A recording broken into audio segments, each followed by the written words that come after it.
നിങ്ങളുടെ വീട്ടിലെ ഇൻഡോർ പ്ലാന്റിന്റെ ഇലകൾ മഞ്ഞയാവുന്നുണ്ടോ? അല്ലെങ്കിൽ ഇലകൾ കൊഴിഞ്ഞു വീഴുന്നുണ്ടോ? നമ്മൾ നട്ടുവെക്കുന്ന ചെടികൾക്ക് പച്ച കളറായിരിക്കും, പിന്നീട് അത് മഞ്ഞ കളറിലേക്കും അവസാനം ആ ചെടി നശിക്കുന്നതിലേക്കും പോകുന്നു. എങ്കിൽ ആഴ്ചയിൽ ഒരിക്കൽ മാത്രം ചെയ്യുന്ന എൻ്റെ ഒരു റൊട്ടീനാണ് ഞാൻ ഇന്നത്തെ വീഡിയോയിലൂടെ പങ്കിടുന്നത്. ഞാൻ എല്ലാ ആഴ്ചയിലും എൻ്റെ ചെടികൾ മാറ്റാറുണ്ട്. അപ്പോൾ എന്തൊക്കെയാണ് നമ്മൾ ഇൻഡോർ പ്ലാന്റ് വെക്കുമ്പോൾ ശ്രദ്ധിക്കേണ്ടത്, എങ്ങനെയാണ് വെള്ളം കൊടുക്കേണ്ടത്, എങ്ങനെയാണ് വളം കൊടുക്കേണ്ടത്, ഏത് സ്ഥലത്താണ് വെക്കേണ്ടത്, അങ്ങനെയുള്ള കാര്യങ്ങളാണ് കേട്ടോ ഇന്നത്തെ വീഡിയോയിലൂടെ ഞാൻ പറയാൻ പോകുന്നത്. ആദ്യത്തെ കാര്യം, ഇൻഡോർ പ്ലാന്റ് എന്ന് പറഞ്ഞാൽ പൂർണ്ണമായും നമ്മൾ ഇരുട്ടത്ത് വെക്കുന്ന ചെടി എന്നല്ല അർത്ഥം. ഇൻഡയറക്റ്റ് ആയിട്ടുള്ള ലൈറ്റ് ആവശ്യമാണ്. മുഴുവനായിട്ട് അടച്ചിട്ട റൂമിൽ ഇൻഡോർ പ്ലാന്റ്സ് വെക്കരുത്.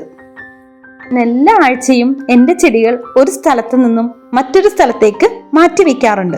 ഞാൻ മാറ്റി വെക്കുന്ന രീതി എന്ന് പറയുന്നത്, ഒരാഴ്ച അകത്ത് വെച്ചിരിക്കുന്ന പ്ലാന്റ്സിനെ പിന്നൊരാഴ്ചത്തേക്ക് ഞാൻ പുറത്തായിരിക്കട്ടെ വെക്കുക.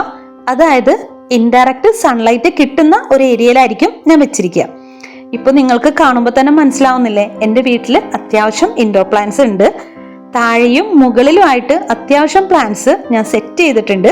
ഇൻഡോർ പ്ലാന്റുകളിൽ അത്യാവശ്യം നിലനിൽക്കുന്ന പ്ലാന്റ്സ് ആണ് ഒന്ന് CC പ്ലാന്റ്, പിന്നെ നമ്മളുടെ സ്നേക്ക് പ്ലാന്റ്. 2 ആഴ്ച വരെയൊക്കെ അത്യാവശ്യം കുഴപ്പമില്ലാണ്ട് നമ്മുടെ വീടിനകത്ത് ഇതിരുന്നോളൂ കേട്ടോ. എങ്കിലും ആഴ്ചയിൽ മാറ്റുന്നതാണ് ഏറ്റവും നല്ലത്. അതുകൊണ്ട് തന്നെ എൻ്റെ വീട്ടില് കൂടുതലും കാണാൻ പറ്റുക CC പ്ലാന്റും സ്നേക്ക് പ്ലാന്റും ഒക്കെ തന്നെയാണ് കേട്ടോ. ഇൻഡോർ പ്ലാന്റ് നശിക്കുന്നതിന്റെ ഒരു 70% എന്ന് പറയുന്നത് നമ്മൾ കൊടുക്കുന്ന വെള്ളമാണ്. ഓവറായിട്ട് വെള്ളം കൊടുക്കുന്നതാണ് ഇൻഡോർ പ്ലാന്റ് നശിക്കാനായിട്ട് കാരണം. അകത്തിരിക്കുന്ന ചെടികൾക്ക് നമ്മൾ അധികം വെള്ളം ഒഴിച്ചെടുക്കേണ്ട കാര്യമില്ല. ഞാൻ സാധാരണയായി ഒരാഴ്ചയ്ക്ക് ശേഷം ചെടികൾ മാറ്റുന്ന സമയത്താണ് ചെടിക്ക് വെള്ളം കൊടുക്കുന്നത്. അത് അത്യാവശ്യം നല്ല രീതിക്ക് തന്നെ ഒഴിച്ചു കൊടുക്കും. ലീഫിലും അതേപോലെ എല്ലായിടും നനയുന്ന രീതിയിലാണ് ഞാൻ നനച്ചു കൊടുക്കുക. ആ ഒരു നനം മാത്രം മതി കേട്ടോ. ഒരാഴ്ചത്തേക്ക് സുഖമായിട്ട് നമ്മളുടെ ചെടികൾ അകത്തിരുന്നോളും. ഇടയ്ക്കിടയ്ക്ക് നനയ്ക്കേണ്ട ഒരാവശ്യം വരാറില്ല. ഒരാഴ്ച കഴിയുമ്പോഴാണ് നമ്മളൊന്ന് ശ്രദ്ധിക്കേണ്ടത്. അതുപോലെ തന്നെ അകത്തിരുന്നാലും പുറത്തിരുന്നാലും പെട്ടെന്ന് തന്നെ ചെടികളിൽ പൊടി പിടിക്കും. അപ്പോൾ പൊടി പിടിക്കാതിരിക്കാനും കൂടി നമ്മളൊന്ന് ശ്രദ്ധിക്കണം കേട്ടോ. നനയ്ക്കുന്ന സമയത്ത് നല്ല ഡീപ്പായിട്ട് നനയ്ക്കാനോ അതല്ലാന്നുണ്ടെങ്കിൽ കോട്ടൺ തുണി കൊണ്ട് നന്നായിട്ട് അതിൻ്റെ ലീഫൊക്കെ ഒന്ന് തുടയ്ക്കാനോ ശ്രദ്ധിക്കണം. നമ്മുടെ ചെടിയുടെ ഇല മഞ്ഞ കളർ ആയിട്ടുണ്ടെങ്കിൽ അതിന് നമ്മൾ കൊടുക്കുന്ന വെള്ളം കൂടുതലാണ് എന്നാണ് അർത്ഥം. അതേസമയം തളർന്നൊടിഞ്ഞിരിക്കുന്ന പോലെയാണെന്നുണ്ടെങ്കിൽ അതിന് വെള്ളത്തിന്റെ കുറവ്, ലൈറ്റിന്റെ കുറവ് എന്നൊക്കെയാണ് മനസ്സിലാക്കേണ്ടത്. ഇതൊക്കെ ഒഴിവാക്കാനായിട്ട് ആഴ്ചയിലൊരിക്കൽ നമുക്ക് ചെടികളൊക്കെ ഒന്ന് മാറ്റി പുറത്തേക്ക് വെക്കാം. ഞാൻ ദാ ഇപ്പോ അകത്ത് വെച്ചിരിക്കുന്ന ചെടികളെല്ലാം തന്നെ മാറ്റുകയാണ്. ഇന്നത്തെ ദിവസം ചെടികളാണ്. അപ്പോൾ ആഴ്ചയിലൊരിക്കൽ ഞാൻ എല്ലാ ചെടികളും ഇതേപോലെ പുറത്തെടുത്ത് വെക്കാറുണ്ട്. ഒരു ചെടി തന്നെ മാസങ്ങളോളം വെക്കാൻ ശ്രമിക്കരുത് കേട്ടോ. അങ്ങനെയാണെങ്കിൽ നമ്മുടെ ചെടിയുടെ ഗ്രോത്ത് നഷ്ടപ്പെട്ടു പോകും, അതിന്റെ ആ ഒരു ഫ്രഷ്നെസ് ഒക്കെ നഷ്ടപ്പെട്ടു പോകും. ഞാൻ ഈ മാറ്റുന്ന ചെടികൾ ഒരാഴ്ചക്ക് ശേഷമാണ് തിരിച്ച് അകത്തേക്ക് വെക്കുക. ഇപ്പോൾ വെക്കാനായിട്ട് ഇതിന് പകരമായിട്ടുള്ള 5 ചെടികൾ വേറെയുണ്ട്. ഞാൻ 5 സ്ഥലത്താണ് കേട്ടോ ചെടികൾ വെച്ചിരിക്കുന്നത്. ഇവയ്ക്ക് ഏറ്റവും നല്ലത് നമുക്ക് രാവിലെ കിട്ടുന്ന ഒരു വെളിച്ചമുണ്ടല്ലോ, അതാണ് കേട്ടോ. അപ്പൊ നമ്മൾ അത്യാവശ്യം കഴിഞ്ഞ ആഴ്ച മാറ്റി വെച്ചിരിക്കുന്ന ചെടികളാണ് കേട്ടോ ഇത്. ഇതാ ഈ ഒരു പർപ്പിൾ കളറിലെ ഈ ഒരു പ്ലാന്റ് കണ്ടോ, നല്ല ഭംഗിയാണ്ടോ കാണാനായിട്ട്. ഇതിന്റെ വേറൊരു കുറച്ചും കൂടി വലിയൊരു പ്ലാന്റ് എൻ്റെ അടുത്തുണ്ട്, അത് ഞാൻ കാണിച്ചു തരാം കേട്ടോ. ഇതാ നോക്കി, ഇതിന്റെ ലീഫൊക്കെ കണ്ടോ എന്ത് വലുപ്പത്തിലാ വരുന്നതെന്ന് നോക്കി. അതിന്റെ ഒരു ഫസ്റ്റ് ലീഫ് കണ്ടോ, നല്ല പിങ്ക് കളറാണ് കേട്ടോ വരുന്നത്. അത് കഴിയുമ്പോഴത്തേനും ഈ ഒരു പർപ്പിൾ കളറിലേക്ക് മാറും. ഓരോ ദിവസം കഴിയുന്തോറും ഗ്രീൻ കളർ കൂടി വരും കേട്ടോ. നല്ലൊരു പ്ലാന്റ് ആണേ. അപ്പം എൻ്റെ അടുത്ത് ഒരു 4-5 ചട്ടികളിലായിട്ട് ഈ സെയിം പ്ലാന്റ് തന്നെ ഉണ്ട് കേട്ടോ. എനിക്ക് ഭയങ്കര ഇഷ്ടമാണ് ഈ ഒരു പ്ലാന്റ്. ഫിലോഡെൻഡ്രോൺ വെറൈറ്റി തന്നെയാണ് കേട്ടോ ഈ ഒരു പ്ലാന്റ് വന്നിട്ട്. ഈ ഒരു പ്ലാന്റ് അധികം വളരാൻ അനുവദിക്കരുത്. കുറച്ചൊന്ന് ഇതേപോലെ വളർന്നു വരുമ്പോഴത്തേനും കട്ട് ചെയ്ത് നിർത്തിക്കഴിഞ്ഞാൽ നല്ല ഭംഗിയായിരിക്കും കേട്ടോ കാണാനായിട്ട്. ഒരുപാട് വളർന്നു പോകുന്തോറും അതിൻ്റെ ആ ഒരു ഷേപ്പൊക്കെ അങ്ങോട്ട് മാറിപ്പോട്ടോ. അപ്പം ഞാൻ അവിടെ ഇവിടെയൊക്കെ ആയിട്ട് വെച്ചിരിക്കണം ചെടികൾ എടുത്തുകൊണ്ട് വരുന്നുണ്ട്.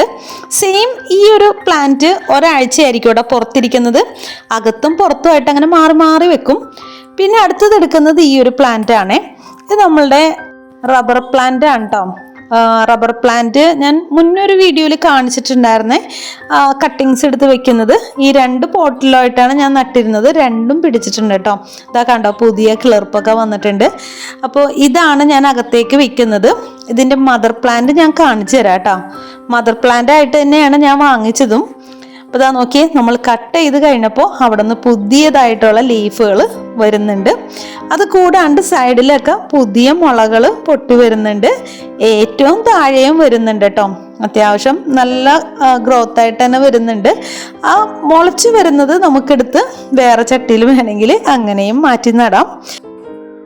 അപ്പോൾ ദാ അകത്തുനിന്ന് എടുത്തുകൊണ്ട് വന്ന ചെടികളും അകത്തേക്ക് വെക്കാനുള്ള ചെടികളൊക്കെ ഞാൻ നിരത്തി വെച്ചിട്ടുണ്ട്. ഇനി നമുക്കിതിന് നന്നായിട്ടൊന്ന് നനച്ചെടുക്കണം. അകത്ത് വെച്ചിരുന്ന ചെടിയാണെങ്കിലും പുറത്തിരുന്ന ചെടിയാണെങ്കിലും പൊടി ഉണ്ടാവും. എങ്കിലും പുറത്തിരിക്കുന്ന ചെടികൾക്ക് പൊടി കുറവാണ് കേട്ടോ. കാരണം ഞാൻ നനയ്ക്കുമ്പോൾ അത്യാവശ്യം നല്ല രീതിയിൽ തന്നെ നനച്ചു കൊടുക്കാറുണ്ട്. എങ്കിലും ഇനി ഒരാഴ്ച അകത്തിരിക്കാനുള്ളതല്ലേ, അപ്പോൾ അതുകൊണ്ടിട്ട് നന്നായിട്ടൊന്ന് വെള്ളം നനച്ചു കൊടുക്കാം കേട്ടോ. ഇൻഡോർ പ്ലാന്റിന്റെ ഗുണങ്ങൾ ഞാൻ പ്രത്യേകം പറഞ്ഞു തരേണ്ട കാര്യമില്ലല്ലോ.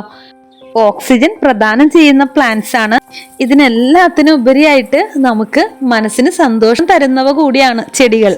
പീസ് ലില്ലി, സ്നേക്ക് പ്ലാന്റ് പോലുള്ള പ്ലാന്റ്സ് നമ്മളുടെ സ്ലീപ്പ് ക്വാളിറ്റി ഇംപ്രൂവ് ചെയ്യാനായിട്ട് ഭയങ്കരമായിട്ട് ഹെൽപ്പ് ചെയ്യുന്നുണ്ട് കേട്ടോ. ശരിക്കും പറഞ്ഞു കഴിഞ്ഞാൽ ഇൻഡോർ പ്ലാന്റ് എന്ന് പറയുന്നത് ഒരു അലങ്കാരം മാത്രമല്ല, നമ്മളുടെ മനസ്സിനും ശരീരത്തിനും കിട്ടുന്ന ഒരു നാച്ചുറൽ തെറാപ്പി കൂടിയാണ്. അപ്പോൾ ചട്ടി നിറഞ്ഞ് പുറത്തേക്ക് വെള്ളം വരുന്ന രീതിയിൽ തന്നെ ഞാൻ ഒഴിച്ചു കൊടുക്കുന്നുണ്ട്. അതുമാത്രമല്ല, ഇലകളിലൊക്കെ നന്നായിട്ട് വെള്ളം ആക്കുന്നുണ്ട് കേട്ടോ. ഇനിയിപ്പോൾ വെള്ളമൊക്കെ ഒന്ന് വാർന്നു പോകട്ടെ. അതിനുശേഷം നമുക്ക് അകത്തേക്ക് ചെടികൾ എടുത്ത് വെക്കാം. ഇങ്ങനെ ചെടികൾ മാറ്റുന്ന സമയത്ത് ഞാൻ അധികമൊന്നും വളം ഇട്ട് കൊടുക്കാറില്ല. സാധാരണ രീതിയിൽ ചെടികൾക്ക് കൊടുക്കുന്ന പോലെയുള്ള വളങ്ങളെ ഇവയ്ക്കും കൊടുക്കാറുള്ളൂ. മെയിനായിട്ട് നമ്മളുടെ ബയോബിനിലെ വളമാണ് ചേർത്ത് കൊടുക്കാറ്. അത് എല്ലാ ചെടികൾക്കും ചേർക്കുന്ന പോലെ പുറത്തിരിക്കുന്ന ചെടികൾക്കും ചേർത്ത് കൊടുക്കാറുണ്ട്. പിന്നെ അതേപോലെ തന്നെ അരി കഴുകിയ വെള്ളം, പിന്നെ നമ്മൾ ഉപയോഗിക്കുന്ന പാലില് കവർ കഴുകിയ വെള്ളം, അങ്ങനെ അതൊക്കെ തന്നെയാണ് ഈ ഒരു ചെടികൾക്കും ഞാൻ കൊടുക്കുന്നത്.